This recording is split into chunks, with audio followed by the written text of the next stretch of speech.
When I was leaving the Mormon church, I felt this huge pressure to research everything. It was a very masculine deconstruction, even though it started in a very feminine way for me, with a lot of spiritual experiences. I had ancestors visiting me and giving me, inviting me into the process. It was a very spiritual, feminine experience for me to begin with. And then it transitioned into being a very masculine experience where I was researching everything, fact checking everything, looking at the source materials and the firsthand accounts and blah, blah, blah, blah, blah. A lot of people who are deconstructing from their religions have this tangle to deal with. And the masculine approach to this is not wrong.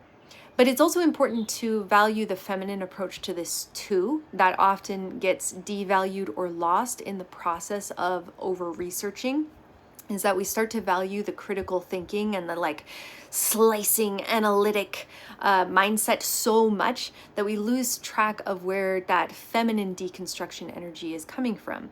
And often this comes because that feminine energy of what you feel to be true, where you feel the truth to be pointing, was very confused from within your organization.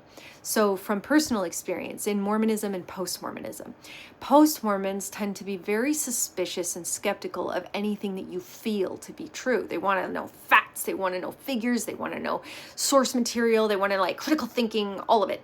And that's a really powerful way of discerning truth, but it is not the only way of discerning truth. And in fact, you get a much more powerful, robust, and grounded sense of reality if you combine those two ways of knowing.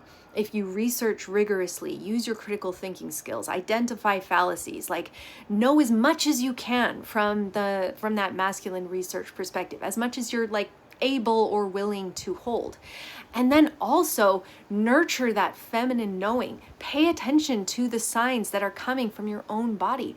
You have this compass within you, pointing you to what is right for you, pointing you to what feels true. And it doesn't mean that it's always going to be right, but then the masculine research isn't always going to point you to what's right either. You need to have both of them in order to find the best, most solid path forward. And even then, stay flexible, because our abilities to process information are limited. We're finite people. So we need to stay flexible, and we need to keep using as many of the tools as we have from the masculine and the feminine side in order to discern truth.